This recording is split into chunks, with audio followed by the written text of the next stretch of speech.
आज भगवंत प्रकट दिनाच्या निमित्तानं आज साहेब या ठिकाणी एक स्वतंत्र खास पूजे करता येतात.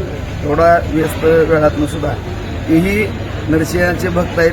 शेवटी नरसिंहाचा सुद्धा अवतार हा मूळ विष्णूचा आहे आणि ते विष्णूचं मूळ मंदिर दशावताराच्या अगोदरचं विष्णूचं मंदिर या ठिकाणी आहे आणि साहेब सुद्धा नरसिंहाचे भक्त आहेत आणि या ठिकाणी त्या पार्श्वभूमीवर साहेब आज या ठिकाणी येत असताना मनापासून आनंद होतोय.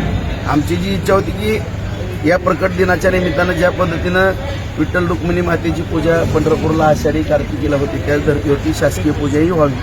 माननीय मुख्यमंत्री साहेबाच्या हस्ते उपमुख्यमंत्री साहेबाच्या किंवा पालकमंत्री शासनाची पूजा व्हावी. कारण कुठलंही वारकरी संप्रदाय असेल किंवा तीर्थक्षेत्र असेल त्याला राज्य सत्तेचा आश्रय असल्याशिवाय या ठिकाणी डेव्हलपमेंट होत नाही हे आम्हाला आणि सर्वांनाची माहिती आहे. कारण संत तुकाराम महाराजांच्या बाबतीमध्ये पाहिलं छत्रपती शिवरायांनी जे वारकऱ्यांना राजाश्रय दिला किंवा शंभूराजाने दिला ही एक आपली वारकरी संप्रदायाची जी परंपरा आहे त्याला राजाश्रय असल्याशिवाय सगळा विकास होत नसतो. त्या दृष्टिकोनातून आमची भावना आहे. या ठिकाणी भगवंत तीर्थक्षेत्र आराखडा शासन दरबारी आहे त्यालाही मंजुरी मिळाल्यानंतर या ठिकाणच्या सगळ्या वारकऱ्यांना कारण पंढरपूरला जोही वारकरी जातो तो भगवंताचं दर्शन घेऊनच जातो आणि एकादश झाल्यानंतर दुसऱ्या दिवशी द्वादशीला सुद्धा भगवंताच्या चरणी या ठिकाणी नतमस्तक होतो आणि त्या सगळ्या सुखसोयीकरता साहेबांनी या ठिकाणी विशेष लक्ष घातलेलं आहे. या अगोदरही 9 कोटीचा निधी या ठिकाणी दिलेला आहे. स्टेडियम सुद्धा भगवान मैदान साहेबांनी दिलेला आहे.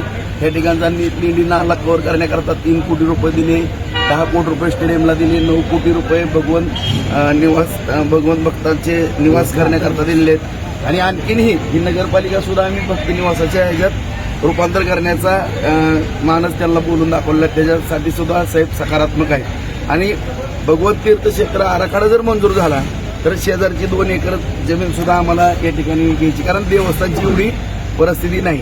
त्या शासनाची जी ब वर्ग तीर्थक्षेत्राला 8 आहे 25% देवस्थान 25% नगरपालिका आणि 50% शासन एवढं कॉन्ट्रीब्युशन भरण्याइतपत नगरपालिका आणि देवस्थान सक्षम नाही तर आम्हाला अ वर्गामध्येच तीर्थक्षेत्राचा दर्जा मिळावा ही आमची मनोमन पहिल्यापासूनची भावना आहे आणि मला खात्री आहे साहेब ही फार मोठे भक्त आहेत संप्रदायाशी निगडीत आहेत. नेहमी आपण पाहतो की कुठेही जरी एक वारकऱ्याच्या रूपामध्ये सातत्यानं आपण साहेबांना पाहिलेलं आहे. आजही साहेब त्याच रूपामध्ये असतील आणि शेवटी तेही भक्त आहेत. हे भक्त आपल्या भगवंताची इच्छा जी काही आमची सगळं भगवंत भक्ताची इच्छा आहे ती पूर्ण भाऊ इथं आल्यानंतर कशा पद्धतीचे कार्यक्रम असणार आहेत महापूजा होणार आहे कशा पद्धतीने स्वागत या ठिकाणी भगवंत प्रकट दिनाच्या निमित्तानं जवळपास 40 ते 50 हजार नागरिकांना या बार्शी भूम परांडा वाशी धाराशिव तुळजापूर मोहोळ माडा हे जे भक्त आहेत त्या सर्वांना आणि राज्यातून येणारे सगळेच भक्त यांना महाप्रसादाचं नियोजन मोठ्या प्रमाणामध्ये असतंय आणि महाप्रसाद असतो. जे नैवेद्याची परंपरा आहे ते आल्यानंतर साहेब दर्शन घेतील नैवेद्य दाखवतील. नैवेद्य झाल्यानंतर आरती राहील. आरतीनंतर मंत्रोपचार होतील.